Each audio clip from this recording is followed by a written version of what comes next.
in this thing, I want to, as usual, I wanted to make it interactive. So I thought of a topic called uh, "Called to Gain the Glory of Christ." Okay, we are called to gain the glory of Christ, actually. So, if I ask you a question that uh, what is the main purpose of our life after we come to know Christ, or after we become a child of God? So, can you tell what is something which comes to your mind, or rather, what do you think is the main thing, or one or two things which you want to say?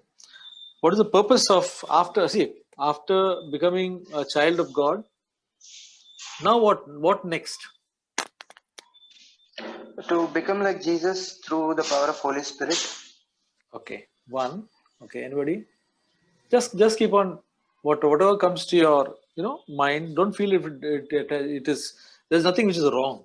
Okay, so just feel free to express. That will be what I'm saying. Just feel free to just say. To grow in repentance and faith, and grow in love towards God and towards His people. Okay, okay. To grow in repentance, to grow in love for God and for the people. Yes. Anybody else? To spread the word of God by your acts and by what you say. To spread the word of God. That's one of the commissions that God has given us. Okay. Yeah. Yes. Doing all things for His glory. Do all things for the glory of the Lord. That's whatever we do. Do all things. That's a biblical word. Colossians. Then Doing the things that God has prepared for us in Christ. Accomplishing all things. yeah, Ephesians 2:10 says, entering into the works that God has prepared beforehand. Something like that. Okay. Anything? Yeah. Anything else?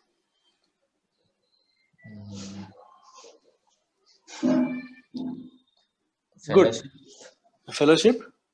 Fellowship with God. Yes. Fellowship with God. With people, with church.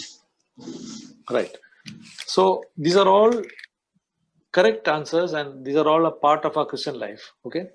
What I want to focus right now, one aspect of this is, if we look at 2 Thessalonians chapter 2, 2 Thessalonians chapter 2,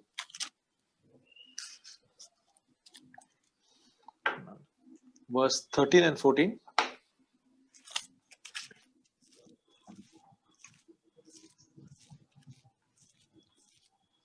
Second Thessalonians chapter 2, verses 13 and 14. I'm reading it.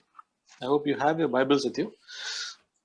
But we should always give thanks to God for you, brethren, beloved by the Lord, because God has chosen you before from the beginning for salvation through sanctification by the Spirit and faith in the truth. Verse 14. And it was for this He called you through our gospel, that you may gain the glory of our Lord Jesus Christ. Okay. So here is one of the verses which also pinpoints us to something which we can take it as a goal in our life. What we heard about all the others is important. It's a part of our life. But here is one thing which I want to say is the from what I have in my years of Christian walk, this is the one which gives a stability and a push in our Christian walk with the Lord. What is that? That is that we are called to gain the glory of Christ. Gain the glory of Christ. Now, then, if you ask now, what is the glory? Now you have to gain. You have to gain the glory. We have become a child of God, and now we have to gain the glory of Christ. We are called.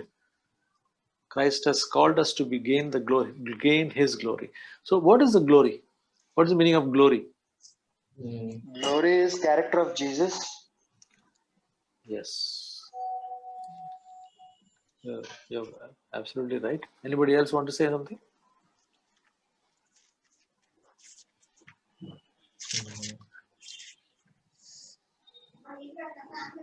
In John, in the Gospel of John, it's a 1 John 14. The word became flesh and dwelt among us. We beheld his glory, glory as of the only begotten from the Father, full of grace and truth. I mean, that's why the Holy Spirit also called in Hebrews 10:29, I think, Spirit of grace. And Jesus said in John 14, Spirit of truth. Yeah. The work of the Holy Spirit is to make us like Jesus Christ into that glory, as we beheld his glory every day. Yeah. Yeah.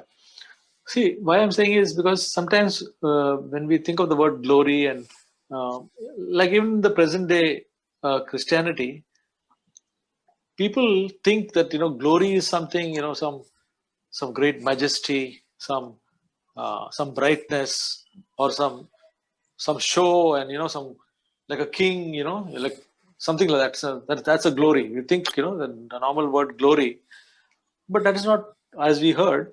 The glory of Christ is not that some brightness or some majesty of how he looks. When Jesus was there on this earth, nobody thought he was a king. He was looking like an ordinary carpenter.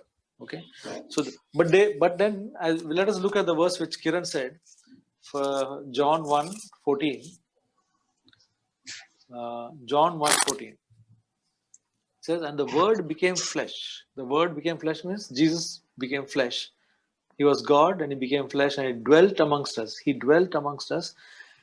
This is the Apostle John who is saying, and we beheld his glory.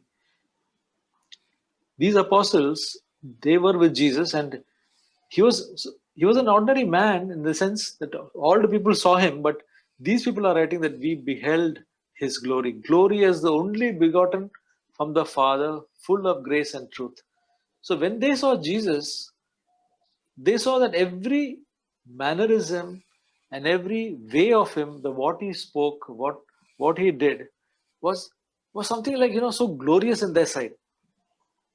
Uh, they saw the glory. They said, "This is not the way which a normal man walks." When they saw him, having compassion on sinners, like whom people have rejected, like when they saw him with the adulterous woman, they are saying this is not at all what we saw among the Pharisees, who are our spiritual guides. It's something else we are seeing.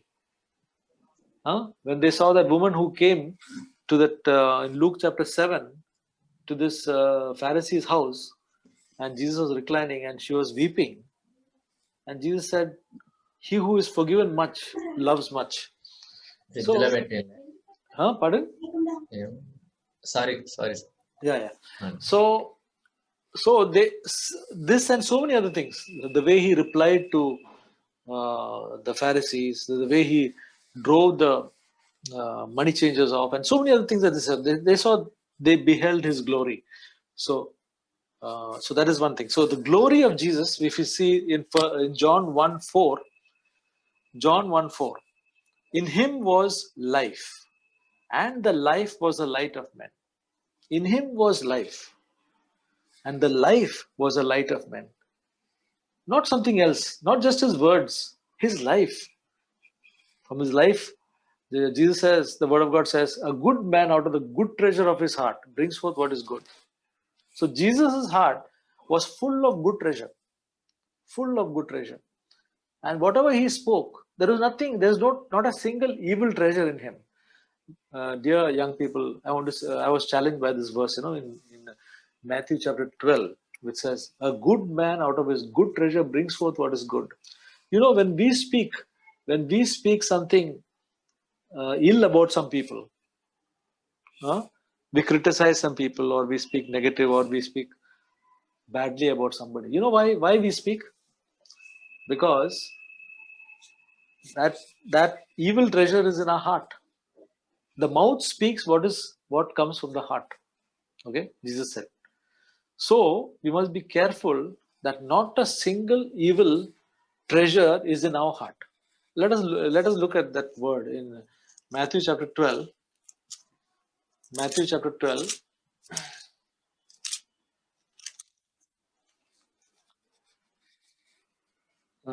verse 35 onwards, 35 to 37.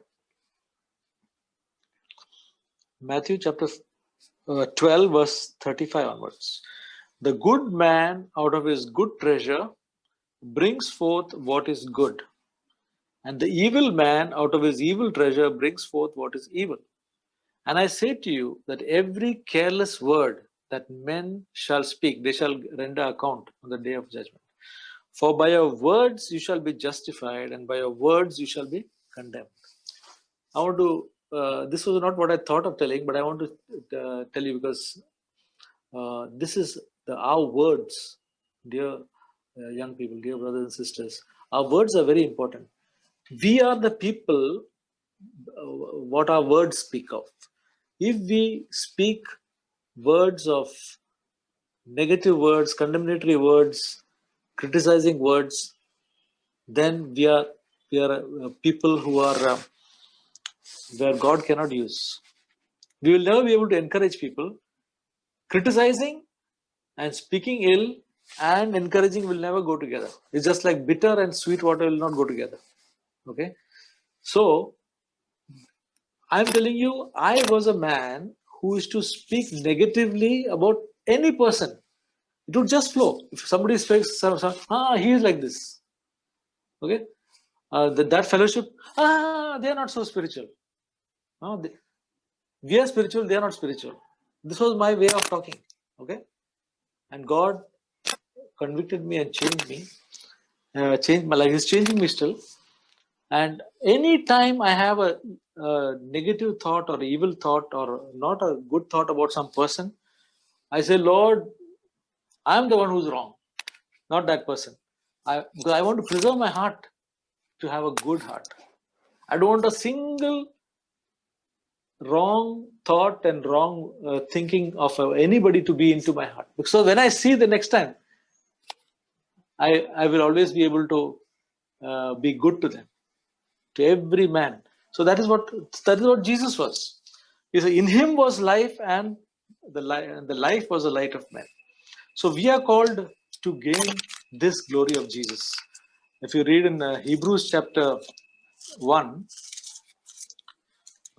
it speaks about Jesus, that Hebrews chapter 1 verse 3 says,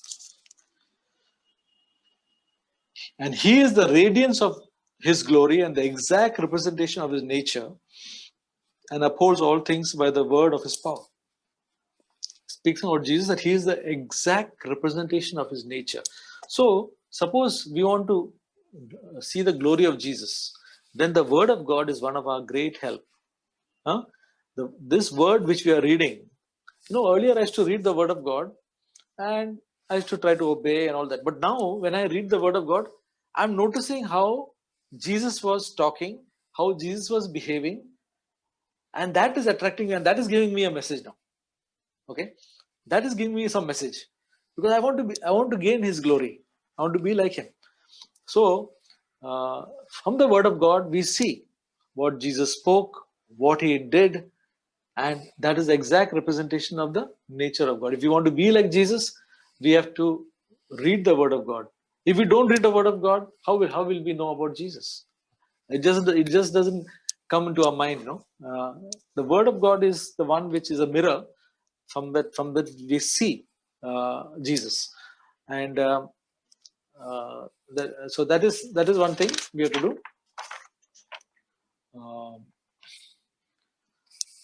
Another thing is, if you look in 2 Corinthians chapter 3, 2 Corinthians chapter 3 is chapter 3 is a chapter about the new covenant. If you read that over and over again, you'll be able to live in the new covenant. The new covenant is so liberating. Okay, it's different from the old covenant. So the more and more we read this, we'll have a glimpse. It's totally about the new covenant. And there it says, 2 Corinthians chapter 3, verse 16 onwards. But whenever a man turns to the Lord, the veil is taken away. So when we accept Jesus Christ, when we say, see, the whole world is lying in darkness. People do not know Christ. What happens? there is a veil over them. When we talk some spiritual thing, when they talk about the gospel or something about God, they cannot appreciate it. Because why? Because there's a big veil around. But whenever a man turns to the Lord, that means whenever you say, Jesus, I see you and I see what you have done for me. I trust you. I put my heart and trust in you. I accept you as my savior. Then what happens? The veil is taken away. The veil is taken away and we are able to behold, which other people in this world cannot.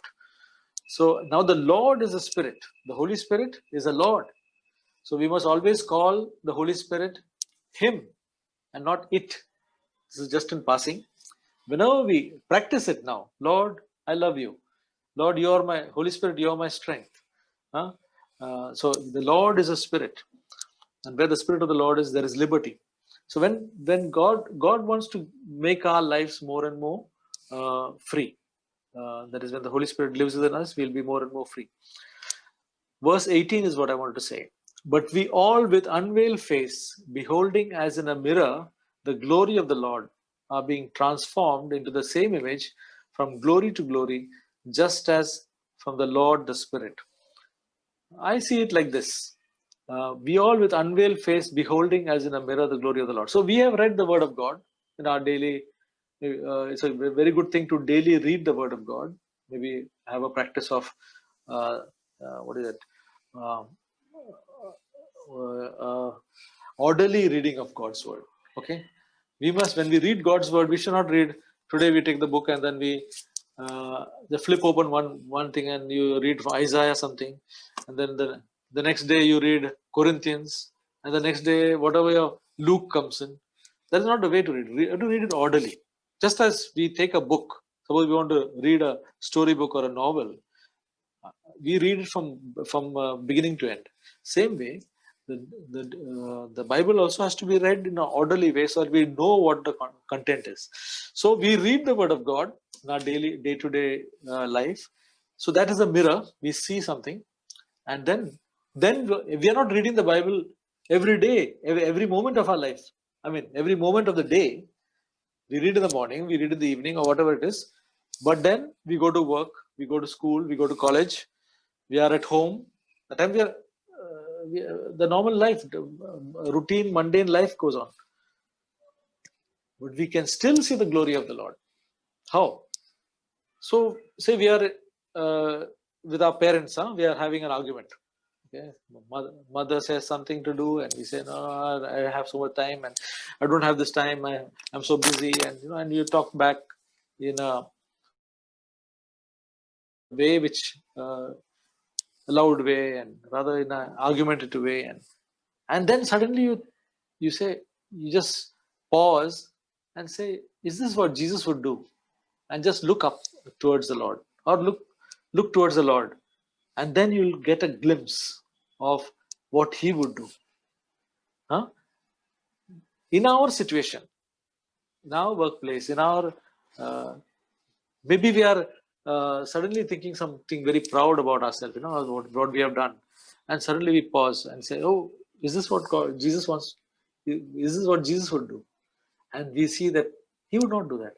And just that thought, that how Jesus would do and how He would be, is all that we need to think, and we get transformed into that same image from glory to glory. The work of transformation does not happen just by reading the Bible and praying. That is very much necessary. The work of transformation takes place in the day-to-day life, where we are, suddenly thinking somebody has done something wrong to me, and so hurtful it is. It's so hurting, the way what was spoken, and then suddenly you think, what about Jesus? And then you see that picture of His, and He said, no, I want to be like Him. That's all. No effort, no striving. If you live this life, then the Bible says you'll be transformed from one degree of glory to another to become like Jesus. And that is the gaining of the glory of Christ. And dear brothers and sisters, I want to say that if we focus our attention on this, of gaining the glory of Jesus Christ, not by our striving, but by looking into the mirror and desiring in our heart, okay, then our Christian life is going to go on from one degree of glory to another. It's going to go on at a good pace, and they're going to become mature, and God is going to entrust some work to us. God wants each one of us, not just to know Christ and that's all. No, He has invested something so that the whole world which lies in darkness needs to know about Christ. Okay, the blessing of Abraham. What is the blessing of Abraham? It says that God will bless. God said to Abraham that I will bless you and you will be a blessing to all the families of the earth. That we must take that. Lord, yes, I don't know how I'm going to be a blessing to the families of all the nations, but you bless me and I want to bless others. Oh, whomever I meet, I want to bless. I don't want to cause them to stumble, but I want them to be blessed. Okay. So there's a word which says the path of the righteous in Proverbs chapter 4, verse 18. The path of the righteous is like the light of dawn that shines brighter and brighter until the full noonday. But the way of the wicked is like darkness. He does not know what he stumbles. So God has given us, each one of us here, such a wonderful such a wonderful plan or goal in our life, a goal which will become a reality. That is that our path will become brighter and brighter as the years goes by. I can say that today it is brighter than ever before. I can say that ever before, and it will be bright. It will become, my life will become brighter and brighter. That's what God's promise is. If I focus my eyes on Jesus, that is going to be true. That is Proverbs chapter 4, verse 18. I trust you will know. And then another verse I'll just speak and I'll end. That is, blessed are those who hunger and thirst for righteousness. That is Matthew chapter 5. Matthew chapter 5, verses 6. Blessed are those who hunger and thirst for righteousness, for they shall be satisfied. So, is there a hunger and thirst for more of Jesus, of righteousness? Hunger and thirst. So, that in the Christian life is the factor which takes us on. Great factor which takes us on is that to gain the glory of Christ. That is a focus. You'll always, the Christian life will go on from strength to strength. So the path of the righteous, which shines brighter and brighter, and blessed are those who hunger and thirst for righteousness, for they shall be satisfied. I am satisfied, okay, by God's whatever God is doing in my life. So this is what I wanted to say, that we are called to gain the glory of Christ. So let us focus on. There are so many other things that we can do.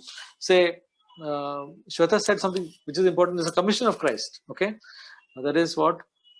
To win people to Christ, or to tell about Jesus to others. That is one of the greatest things to do.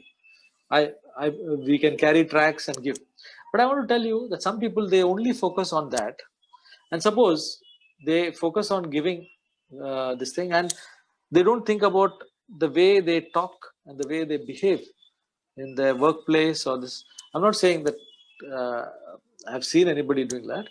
Anybody who really witnesses for Christ, I'm sure, is also a very godly person. So, but we should do both. Our life also should match what we. Yesterday's brother Sam was saying something. He said that it's good to preach the gospel and sometimes use words. That means most of the time it's our life which has to speak, and then use words if necessary. That's a. So I'll ask Sam to just share something on his heart a little bit, and then what is the time now?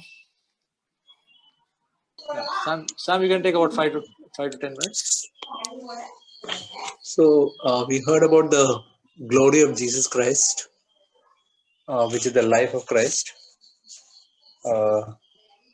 That is in our day-to-day life, as we heard, when we are tempted to speak evil about others, or tempted to look at some bad picture, or tempted to speak something back. And then the Holy Spirit reminds us, no, I don't want you to do that. I don't want you to speak like that.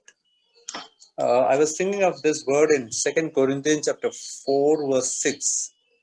So it's written that it is God who, 2 Corinthians chapter 4, verse 6. It is God who commanded light to shine out of darkness, who has shown in our hearts to give the light of the knowledge of the glory of God in the face of Jesus Christ.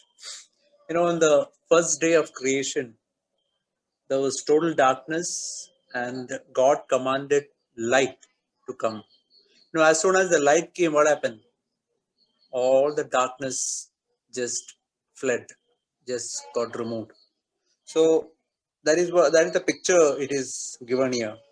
In the same way, what happens is God wants to shine in our heart the knowledge of the glory of God. See, what is the meaning of knowledge of the glory of God? That is the light. Knowledge of the glory of God is, say, for example, as we heard, that Holy Spirit tells us in our heart, I don't want you to speak now. Now that itching is there to speak evil about somebody. And the Holy Spirit says, no, I don't want you to speak that. Just keep quiet now. So when we keep quiet, what happens? That light is shining and the darkness is removed. And in the same way, when we are tempted to look at a bad picture, the Holy Spirit says, I don't want you to use your tongue, use your eyes like that. Turn your eyes away. And that moment, what happens? The light or the knowledge or the glory of God shines in our heart. And slowly the darkness just imagine when we come to the Lord, it's just like maybe a 0-watt bulb. 0-watt bulb gives light, but there is a lot of darkness. But even as the light increases, the power of the light increases maybe to 15 watts or 30 watts, still that there is some darkness there still. So as the power of the light increases, the darkness decreases. That is the progress that God wants to have in our own life. So all depends on how you react to that voice of the Holy Spirit in your heart. So that is the most important thing. Holy Spirit will speak in your heart, or each of us, God has given His Spirit in our heart. And this Holy Spirit speaks in our heart, and just respond to that. And as we respond, as is written here, the light of the knowledge of the glory of God, which is the face of Christ, shines in our heart. So that's a wonderful thing. So that is what I want to share.